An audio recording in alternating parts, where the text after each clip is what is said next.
पीछे की क्लास के अंदर अपन ने रासायनिक अभिक्रिया रासायनिक समीकरण को संतुलित करना सीखा था कि रासायनिक समीकरण को किस तरीके से संतुलित किया जाता है।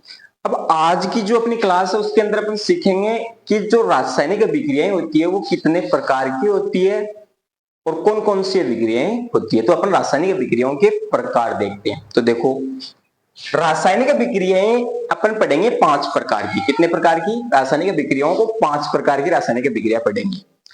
पहली रासायनिक अभिक्रिया होगी वो होगी आपकी संयोजन। कौन सी होगी?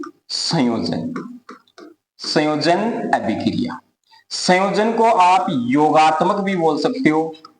संयोजन को आप क्या बोल सकते हो? योगात्मक अभिक्रिया। क्या बोल सकते हो? योगात्मक अभिक्रिया। संयोजन का मतलब संयोग होना, योग होना। योगात्मक का मतलब भी योग होना। तो इस अभिक्रिया को संयोजन या योगात्मक अभिक्रिया के नाम से जाना जाता है। दूसरी अभिक्रिया इसके अंदर अपन पढ़ेंगे वियोजन अभिक्रिया। वियोजन अभिक्रिया पढ़ेंगे अपन। वियोजन अभिक्रिया, इसके अंदर क्या होगा? संयोजन के अंदर तो दो अभिकारक या दो से अधिक अभिकारक आपस में जुड़कर एक उत्पाद, एक नए उत्पाद का निर्माण करते हैं। और वियोजन होगा उसके अंदर अपन पढ़ेंगे कि जो एक अभिकारक होगा वो टूटकर दो से अधिक उत्पाद का निर्माण करेगा। तीसरी अपन पढ़ेंगे यहां पर विस्थापन अभिक्रिया। कौन सी अभिक्रिया? विस्थापन अभिक्रिया। और चौथी अभिक्रिया अपन पढ़ेंगे द्विविस्थापन अभिक्रिया। कौन सी अभिक्रिया पढ़ेंगे? द्विविस्थापन अभिक्रिया। और जो 5 नंबर पर अपन पढ़ेंगे वो पढ़ेंगे अपन उपचयन और अपचयन। उपचयन अपचयन अभिक्रिया, ये एक अभिक्रिया होती है, उपचयन अपचयन अभिक्रिया। और एक उपचयन अपचयन से एक अभिक्रिया निकल कर आएगी रेडॉक्स अभिक्रिया। ये भी अपन आज इसी टॉपिक के अंदर पढ़ेंगे। तो ये अपन 5 प्रकार की विक्रिया पढ़ने वाले हैं आज, और देखते हैं कि पांचों प्रकार की विक्रिया किस तरीके से इनकी परिभाषा है और किस तरीके से इसका एग्जाम्पल है, ये विक्रिया कैसे संपन्न होती है। तो सबसे पहले अपन देखते हैं संयोजन अभिक्रिया। कौन सी विक्रिया देखते हैं? संयोजन अभिक्रिया। तो संयोजन अभिक्रिया को अगर अपन बोले तो अपन ये बोल सकते हैं कि दो या दो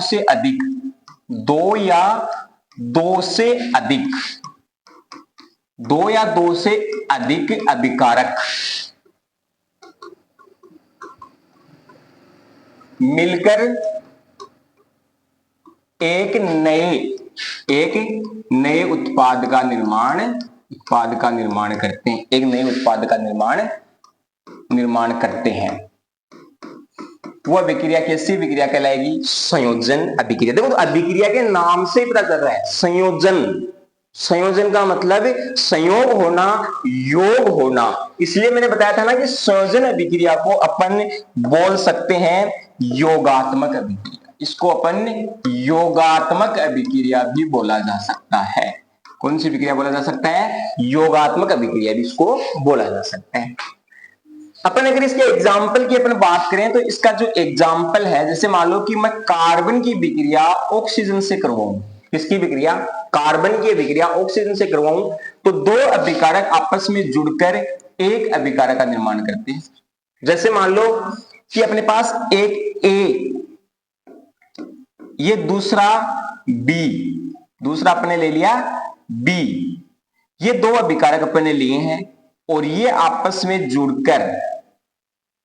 जुड़कर एक उत्पाद का निर्माण करते हैं। किसका उत्पाद करते हैं? एक उत्पाद का निर्माण करते हैं। और दोनों आपस में जुड़कर जब एक उत्पाद का ए बी बनाते हैं तो ऐसी अभिक्रिया को अपन देखते ही पता लग जाएगा कि ये अभिक्रिया किस प्रकार की अभिक्रिया है। ये किस प्रकार की अभिक्रिया है। तो इसके देखने से अपन को क्या चल रहा है? पता चल रहा है। देखने से पता चल गया कि ये किस प्रकार की अभिक्रिया है। ये संयोजन अभिक्रिया। किस प्रकार की अभिक्रिया है? संयोजन अभिक्रिया। कोई एग्जांपल और ले सकते हो आप, जैसे मैग्नीशियम की अभिक्रिया आप ऑक्सीजन से करवा दो तो मैग्नीशियम ऑक्साइड बन गया। ये भी इसका एग्जांपल है। कोई भी ऐसी अभिक्रिया हो जिसको आप इसके साथ जोड़ते हो, यानी दो या दो से अधिक अभिकारक आपस में जुड़ते हैं, तो ऐसी अभिक्रिया को अपन बोलते हैं संयोजन अभिक्रिया। कौन सी अभिक्रिया बोलते हैं? संयोजन अभिक्रिया। तो इसमें आपको कुछ भी याद नहीं रखना है, याद इतना ही रखना है कि एक तो संयोजन की आपको परिभाषा याद होनी चाहिए। तो परिभाषा सिंपल सी है, नाम से ही इसकी परिभाषा आ रही है कि संयोजन का मतलब दो अभिकारकों का योग होना। योग होकर एक नए उत्पाद का निर्माण होता है, उसको संयोजन अभिक्रिया बोलते हैं। एग्जाम्पल के रूप में आप कोई भी एग्जाम्पल ले सकते हो जिसके अंदर दो अभिकारक आपस में जुड़कर एक अभिकारक का निर्माण करते हैं। अगली जो अपना अभिक्रिया पढ़ते हैं वो पढ़ते हैं आपकी दूसरे 2 नंबर पर है वियोजन अभिक्रिया। 2 नंबर पर कौन सी अभिक्रिया है? वियोजन अभिक्रिया। वियोजन में क्या होता है कि एक अभिकारक टूटकर दो या दो से अधिक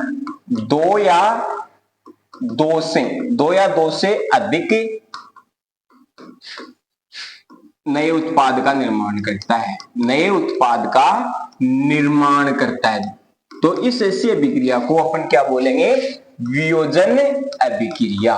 कैसी अभिक्रिया बोलेंगे इसको? वियोजन अभिक्रिया। वियोजन के नाम से वियोग होना, यानी वियोजन का मतलब टूटना, अपघटन होना, टूटना। तो ऐसी अभिक्रिया है जिसके अंदर अभिकारक होगा वो टूटकर दो या दो से अधिक उत्पाद का निर्माण कर देगा। तो ऐसे को अपन क्या बोल देंगे? वियोजन अभिक्रिया। जैसे मान लो कि मैंने एग्जाम्पल के रूप में अपने ले लिया कि मान लो कि एक ए है और एक बी है, ये दोनों आपस में ए और बी टूटकर ए और बी बना दिया। क्या बना दिया? ए और बी बना दिया। तो ऐसे अभिक्रिया को अपन कह देंगे कि ये एक प्रकार की कौन सी अभिक्रिया है? वियोजन अभिक्रिया है। जैसे मैग्नीशियम ऑक्साइड की अभिक्रिया में करवाऊं तो मैग्नीशियम प्लस ऑक्सीजन अपन को प्राप्त हो गया। क्या हो गया? मैग्नीशियम प्लस ऑक्सीजन अपन को प्राप्त हो गया।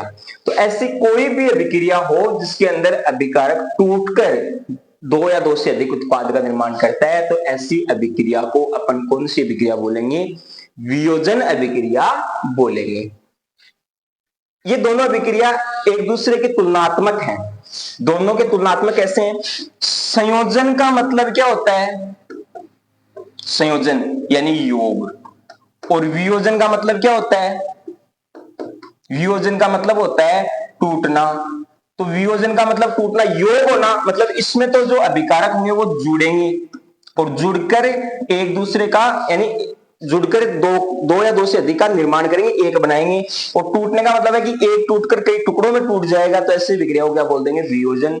तो कहने का मतलब है कि अपन इन संयोजन और वियोजन को दोनों को तुलनात्मक रूप से पढ़ सकते हैं। दोनों को तुलनात्मक पढ़ना मतलब है कि दोनों विपरीत होती है। संयोजन में यदि जुड़ता है तो वियोजन में टूटता है। ये सिंपल सा तरीका, इनको याद रखने का तरीका है। अगली जो अभिक्रिया अपने पास दी है वो दी है विस्थापन अभिक्रिया।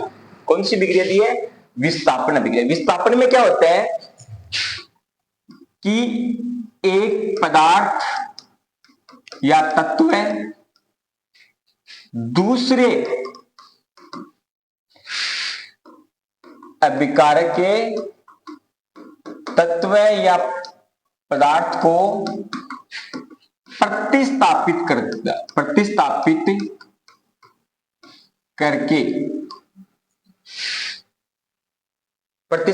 देता है। ऐसे लिख लो परिभाषा के अंदर, तो प्रतिस्थापित कर देता है। क्या कर देता है? प्रतिस्थापित कर देता है। अब जैसे इसका एग्जांपल अपन लेते, देखो इसके अंदर क्या होगा कि एक अभिकारक, अब इसमें देखो सिंपल सा, कम अभिक्रियाशील यानी जो तत्व कम अभिक्रियाशील होगा, कम अभिक्रियाशील को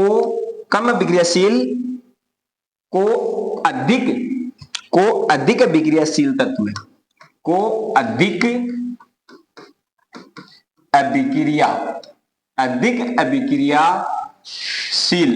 अभिक्रियाशील तत्व प्रतिस्थापित कर देता है और खुद उसकी जगह ले लेता है। अब देखो सिंपल सा तरीका मैं आपको बताता हूं कि जैसे मान लो कि इसके अंदर ए और ये आपका बी, ये आपका क्या है? बी है। अब इसके अंदर दूसरा अभिकारक अपने पास ये है कि ये तो है सी, ये क्या है? सी,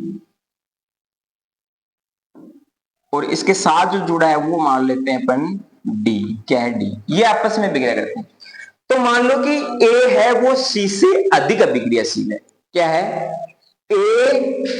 ए है वो सी से अधिक अभिक्रियाशील है, इसलिए ए क्या करेगा, इस सी को प्रतिस्थापित कर देगा, यानी भगा देगा, और भगाकर खुद इसकी जगह बैठ जाएगा।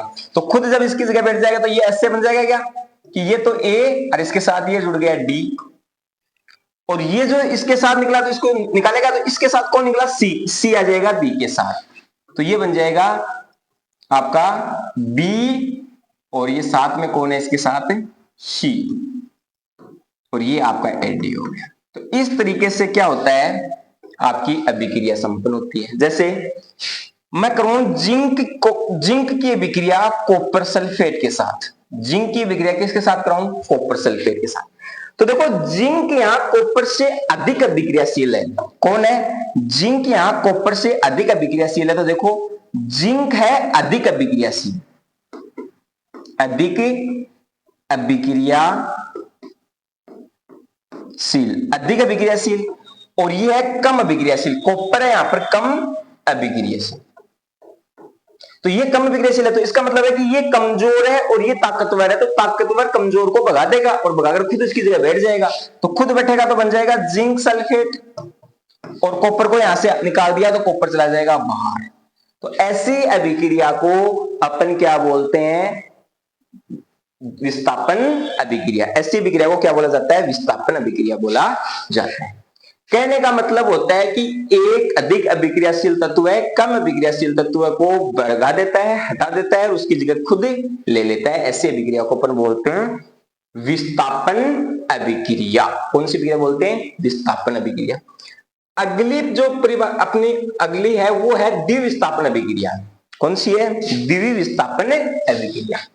इसमें क्या होता है, आयनों का आदान प्रदान। क्या होता है, आयनों का आदान प्रदान, आयनों का आदान प्रदान। इसमें आयनों का आदान प्रदान होता है, यानी घर चेंज होते हैं। अपनी भाषा में बोला कि घर चेंज कर ले, वो बिके घरा जाए की बेट जाए, वो बिके घरा जाए की बेट जाए। कहने का मतलब है कि वो तो बैठाऊ निकल के बियाड़ा घरा चले गो, वो बैठाऊ निकल के बियाड़ा घरा हो। ऐसी अभिक्रिया को अपन क्या बोलते हैं, द्विविस्थापन अभिक्रिया।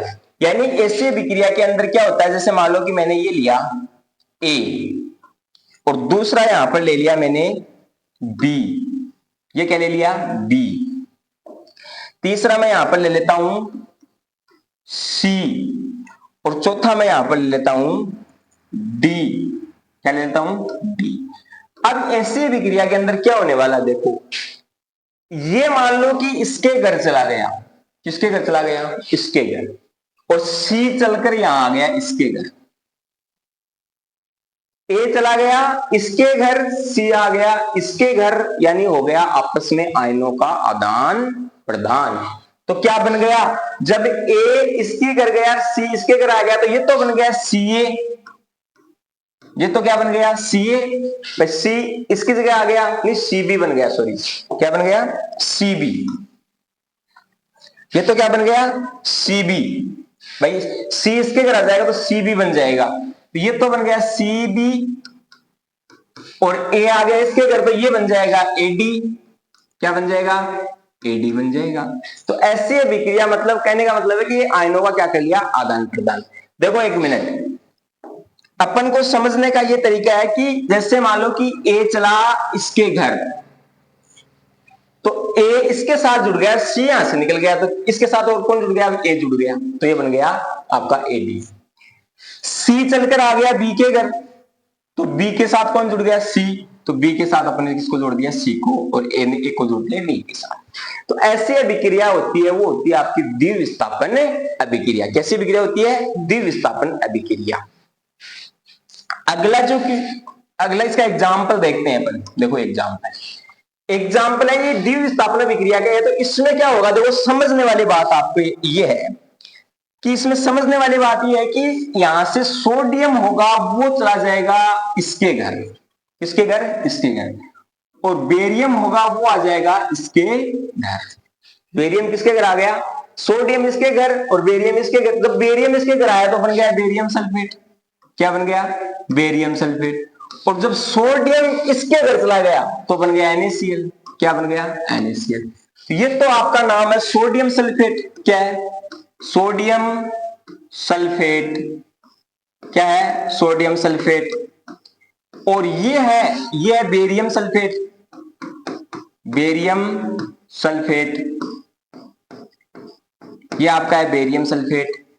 और ये बन गया आपका बेरियम क्लोराइड, सॉरी क्या है barium chloride, barium barium chloride. और ये क्या है आपका बेरियम सल्फेट, बेरियम सल्फेट। और ये आपका बन गया सोडियम क्लोराइड, क्या बन गया सोडियम क्लोराइड। तो ऐसी अभिक्रिया को अपन कौन सी विक्रिया बोलते हैं, कौन सी विक्रिया बोलते हैं द्विविस्थापन अभिक्रिया। कैसी विक्रिया होगी द्विविस्थापन, जिसके अंदर आयनों का क्या होगा आदान प्रदान होगा, जिसके अंदर क्या होगा आयनों का आदान प्रदान होगा।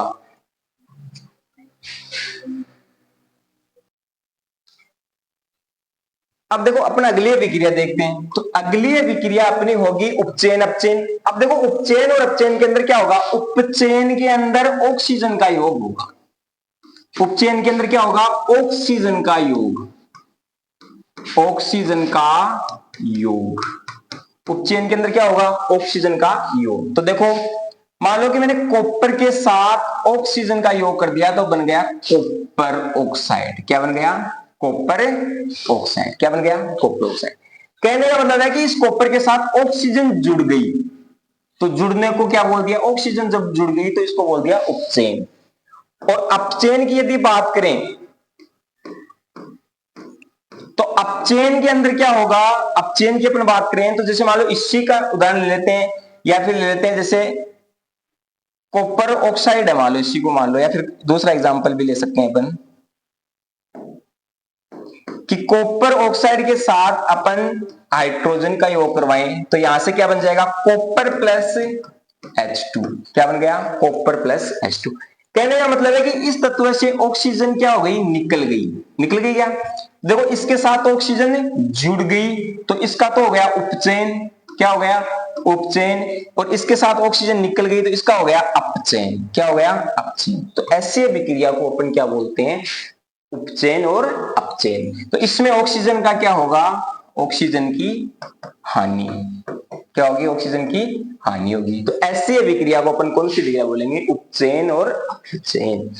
अब इसके साथ अपन एक विक्रिया और पढ़ते हैं आपकी रेडॉक्स अभिक्रिया। कौन सी विक्रिया पढ़ते हैं रेडॉक्स अभिक्रिया।